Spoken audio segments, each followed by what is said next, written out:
Siskae masuk ke dalam jajaran selebgram yang terlibat pembuatan film porno di Jakarta Selatan.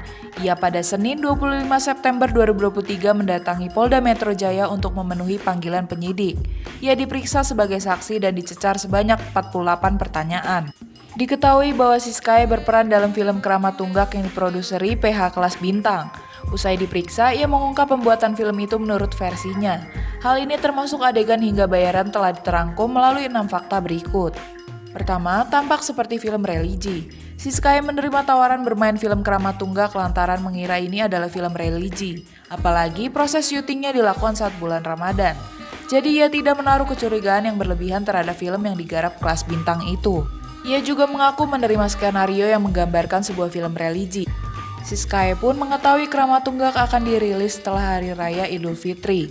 Oleh karena itu, ia memutuskan untuk ikut terlibat dan ambil peran dalam film tersebut. Saya ambil film ini karena skenario yang diberikan kepada Siska memang berbentuk film religi. Kita juga syuting di bulan Ramadan dan keluar filmnya pas Lebaran, kata Siskae di Polda Metro Jaya Senin 25 September 2023. Kedua, adegan yang diperagakan. Siskae mengungkap salah satu adegan yang membuatnya yakin Keramat Tunggak adalah film religi, yakni dirinya memakai mukena saat hendak bertaubat. Film ini sempat dipublikasikan dan masyarakat kata dia seharusnya tahu adegan tersebut. Melalui peran itu awalnya Siskae berniat ingin mengubah image-nya di mata publik yang selama ini dikenal negatif. Pada film Keramat Tunggak ia diketahui memerankan sosok seorang pekerja seks komersial atau PSK yang bertaubat. Untuk itu ia mau menerima tawaran tersebut. Sinopsis pelacur yang bertaubat di bulan Ramadan, jadi memang ada image yang ingin saya rubah di film tersebut, jadi ya udah ambil aja, ujar Siskae. Namun pada saat proses syuting, Siskae mengaku dipaksa untuk beradegan syur dengan lawan mainnya. Ia lantas khawatir bakal kembali berurusan dengan hukum, akan tetapi rumah produksi memastikan adanya tanggung jawab jika terjadi sesuatu. Ketiga, film diklaim aman. Awalnya Siskae mengaku bisa mengenal sutradara berinisial I usai dihubungi melalui DM Instagram. Ia mengklaim saat itu tak langsung menanggapi pesan tersebut.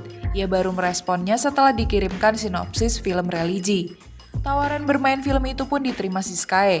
Ia kemudian membuat perjanjian dengan pihak rumah produksi. Salah satunya berisi soal legalitas rumah produksi terkait, di mana mereka menjamin keamanan bagi seluruh talent yang terlibat. Keempat, bayaran yang diterima. Siskae pun mengungkap bayaran yang ia terima untuk bermain dalam film Keramat Tunggak. Ia menyebut pihak rumah produksi memberinya 10 juta rupiah, namun lanjut dia, angka ini tak termasuk biaya makan, akomodasi hingga perjalanan. Untuk soal fee 10 juta rupiah dari mereka tidak menanggung makanan, hotel dan tiket PP Siska dari Yogyakarta sampai Jakarta untuk pembuatan film itu, ungkap Siska. Kelima, ada janji komisi tambahan. Selain bayaran puluhan juta, Siskae juga mengaku dijanjikan komisi promosi setelah film dirilis. Nominalnya sendiri tak diberitahu secara rinci oleh pihak rumah produksi, namun ujung-ujungnya ia menyebut hanya diberikan Rp500.000. Keenam, merasa ada eksploitasi. Siskae juga merasa dirinya dieksploitasi oleh rumah produksi tersebut, sebab mereka membuat judul film dengan namanya, padahal ia tak ikut berperan. Ia lantas menilai mereka hanya ingin mengeksploitasi nama Siskae tanpa sosok aslinya. Mereka juga bikin film dengan judul Siskae, tapi nggak ada saya dan bukan saya pemerannya. Itu jelas mereka hanya ingin mengeksploitasi nama Siskae, beber Siskae.